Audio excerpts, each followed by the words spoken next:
नमः संस्कृताय मित्रों, मैं विजय विभव क्लासेस से पवन सर आपके समक्ष आज जो है सीटेट का अगला लेक्चर लेखन कौशल से लेकर के आ रहे हैं। एमपी टेट, सीटेट और अन्य परीक्षाओं के लिए भी बहुत महत्वपूर्ण टॉपिक लेकर के आए हैं। अगर वीडियो अच्छा लगे तो लाइक, शेयर और सब्सक्राइब करना ना भूलें और ज़्यादा से ज़्यादा लोगों में वीडियो को शेयर करें ताकि हमारे द्वारा दिए गया निःशुल्क जो का शिक्षण कराया जा रहा है उनको सभी को लाभ मिल सके। चलिए मित्रों, स्टार्ट करते हैं। लेखन कौशल हमारा चौथा लेखन कौशल जो है, कौशल कौन सा है? लेखन कौशल। तो लेखन कौशल में आपका उद्देश्य क्या होता है? पठिष्यत न पठित से लिखिता अभिव्यक्ति, पठित के द्वारा अर्थात पढ़ करके जो है लिखित अभिव्यक्ति होती है। ठीक है, पढ़ करके भी लिखित अभिव्यक्ति होती है। तो उद्देश्य में इसमें बताया गया है। तो ध्वनि रूपे विद्यमानम भाषस्य लिपि रूपे लिखितेव लेखनम अस्ति। ध्वनि रूप में विद्यमान भाषा लिपि रूप से अलिखित लेखन है। ठीक है, तो क्या होता है कि ध्वनि रूप में विद्यमान ये भाषा जो है वो लिपि रूप में लिखित लेखन है। ठीक है, क्या होता है? ध्वनि रूप में जो लेखन कौशल होता है वो क्या होता है? ध्वनि रूप में विद्यमान भाषा के रूप में लिपि के द्वारा लिखित होता है। तो इसमें क्या होता है? अगला, भाषाया स्वरूपस्य द्विपक्षम अस्ति। तो भाषा के स्वरूप कितने होते हैं? दो पक्ष होते हैं भाषा के। एक कौन है? मौखिक अभिव्यक्ति। दूसरा लिखित अभिव्यक्ति के द्वारा। तो पठिष्यत लिखा है तो लिखित अभिव्यक्ति पढ़ करके जो है, पठित माने पढ़ करके लिखना, अभिव्यक्ति जो है पढ़ करके लिखना, अभिव्यक्ति जो है लिखने की अभिव्यक्ति, पढ़ करके लिखने की अभिव्यक्ति क्या कहलाती है? लेखन कौशल कहलाती है। इसका ये उद्देश्य हो गया। इसका लेखन कौशल से आवश्यकता। तो लेखन कौशल की आवश्यकता क्या होती हैं? लेखनो उपरांतम एव पठनम संभवम अस्ति। ठीक है, तो लेखन के उपरांत पठन संभव है। स्वभावानां स्थिर रूप प्रदानम लेखनम आवश्यकता अस्ति। स्वभाव के द्वारा स्थिर रूप से लेखन का रूप प्रदान करना आवश्यकता है। लेखन रूप जो है प्रदान लेखन आवश्यकता अस्ति है। स्वभावमान के द्वारा स्थिर रूप प्रदान करना लेखन की आवश्यकता है। अगला है तीसरा पॉइंट, भाषायां संपूर्ण अधिकारस्य प्राप्त्या अर्थ लेखनम महती आवश्यकता अस्ति। तो भाषा में संपूर्ण अधिकार के द्वारा प्राप्त लेखन में महान आवश्यकता होती है, अर्थात महत्वपूर्ण आवश्यकता होती है। ठीक है, भाषा पर संपूर्ण अधिकार प्राप्त करके लेखन की जो है महत्वपूर्ण आवश्यकता होती है। अगला है सुलेखस्य तीर्ण विधा। तो सुलेख की कितनी विधाएं हैं? 3 विधाएं। ठीक है, अनुलेख विधि, प्राथमिक हेतु श्रेष्ठ। जो ये अनुलेख विधि है वो प्राथमिक स्तर के लिए श्रेष्ठ है। प्रतिलेखनम विधि, इसमें छात्र पुस्तक या पत्र पत्रिकाओं के निर्धारित अंश को लिखता है। प्रतिलेखन विधि। उक्त लेखन श्रुत लेखन चा। उक्त लेखन और श्रुत लेखन ये माध्यमिक स्तर के लिए सर्वश्रेष्ठ है। ये जो श्रुत लेखन या उक्त लेखन है जो आपके माध्यमिक स्तर के लिए उपयोगी है। लेखन कौशलस्य विधया। तो लेखन कौशलस्य की विधियाँ, मॉन्टेसरी विधि, इंद्रियाणां प्रशिक्षणे वलम अस्य छात्रा कृष्णपट्टे अलिखितानि अक्षराणां अभ्यासम करोति। इंद्रियों के प्रशिक्षण के बल पर उसके द्वारा छात्र कृष्णपट्ट अलिखितान अक्षराणाम अभ्यासम करोति।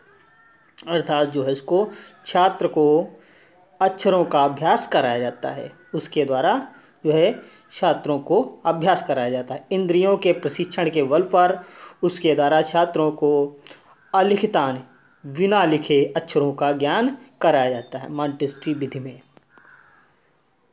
अगला है जगटाक विधि। तो जगटाक विधि में क्या होता है? अस्मिन् छात्रे ज्ञाताम शब्दानां कृष्णपट्टयोपरि लिखितानि शिक्षके पठ्यते तदोपरांत छात्रा उत्तर पुस्तिकासु लेखनम आदिश्यतु। अस्मिन् इसके द्वारा छात्र ज्ञान के ज्ञात शब्दों को कृष्णपट्टों पर लिखितान जो है श्याम पट पर लिखे अक्षरों को शिक्षके पठ्यते तदोपरांत छात्रा उत्तर पुस्तिकासु लेखनम आदिश्यतु। फिर उस शिक्षक पढ़ करके तदोपरांत छात्र उत्तर पुस्तिका पर जो है लेखन का आदेश देते हैं, लिखने का आदेश देते हैं। जगटाक विधि में ये बताया गया कि छात्र ज्ञात शब्दों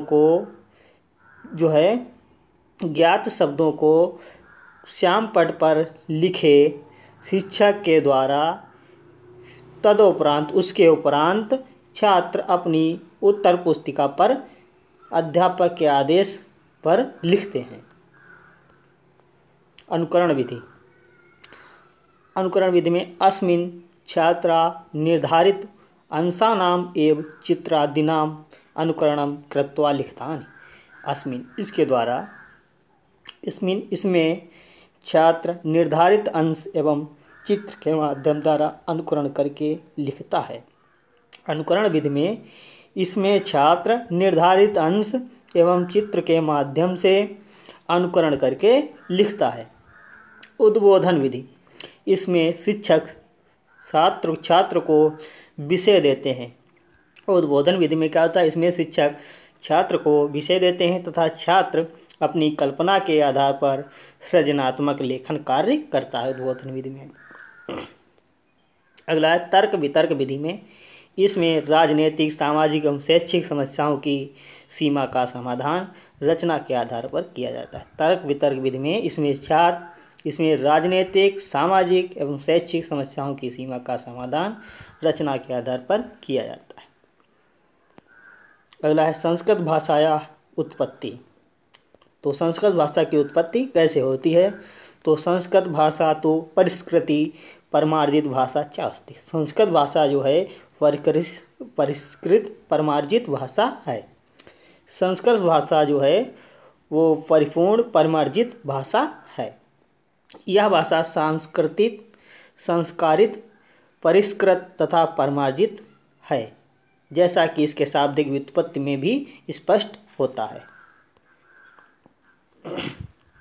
संस्कृत शब्द में सम उपसर्ग पूर्वक क्री धातु अत प्रत्यय के संयोग से सम उपसर्ग क्री धातु मध्य सुट का आगम योगेन से व्युत्पत्ति होती है।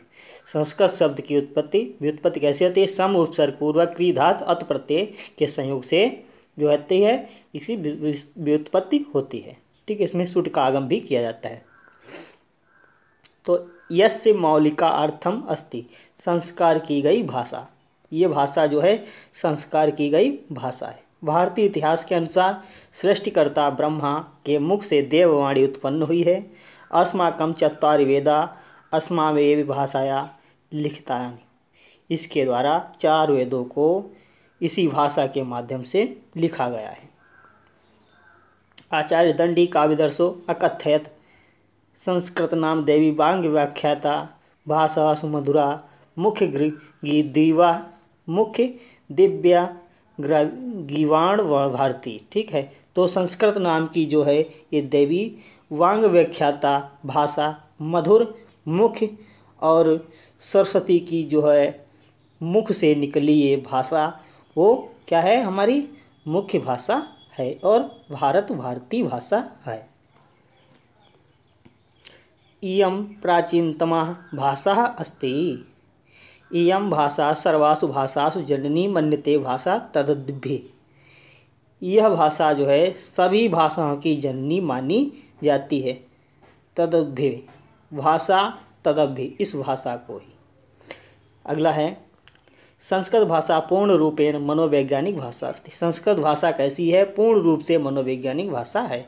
सर्वे भवन्तु सुखिनः उदारचरितानां तु वसुधैव कुटुम्बकम् यदि आदि सुभाषित वाक्य इसी भाषा से प्राप्त होते हैं। ठीक है, तो ये जो सुभाषित वाक्य ही इसी भाषा से भी प्राप्त होते हैं। तो संस्कृत भाषा का विकास भाष्यते व्यक्तवांग रूपेण अभिव्यंजते इति भाषा। भाष्यते व्यक्तवांग रूपेण अभिव्यंजते इति भाषा। ये संस्कृत भाषा का विकास कैसे होता है? भाषा के व्यक्तवांग वाणी के रूप में अभिव्यक्त ही भाषा संस्कृत भाषा का विकास है। स्वीट महोदयन ध्वन्यात्मक शब्दे विचाराणां प्रकटीकरणम एव भाषा अस्ति। ध्वन्यात्मक शब्दों को विचार रूप में प्रकट करना ही भाषा है। ध्वन्यात्मक ध्वनि के रूप में शब्दों का जो है विचार करना और प्रकट करना ही भाषा है। संस्कृत भाषा अर्थात भाषा शब्द संस्कृतस्य भाषा शब्द संस्कृतस्य भाषा भाष्य धातु आंग प्रत्याप प्रत्याश योगेन व्युत्पन्न हो जाता है। संस्कृत शब्द जो है वो भस धातु आंग टाप प्रत्यांत योग के व्युत्पन्न से उत्पन्न होता है। ऋग्वेद जिह्वा देव नाम अमृतस्य नाभि। जिह्वा के द्वारा देव नाम को अमृत नाभ से उत्पन्न हुए हैं। वाइंद्र के अनुसार तो भाषा एक प्रकार का क्या है? चिन्ह है। भाषाया द्विस्वरूपम भवति। भाषा के दो स्वरूप हैं, एक मौखिक और लिखित। मौखिक में क्या आता है? विचाराणाम अभिव्यक्ति। विचारों की अभिव्यक्ति क्या आती है? उसको क्या कहा जाता है? मौखिक भाषा कहा जाता है। लिखित भाषा में क्या होता है? ध्वनि संकेतानाम प्रतीक रूपे लिखितव्या अभिव्यक्ति। लिखितव्य अभिव्यक्ति ध्वनि और संकेत और प्रतीक रूप में लिखित अभिव्यक्ति करना ही क्या होता है? वो लिखित भाषा होती है।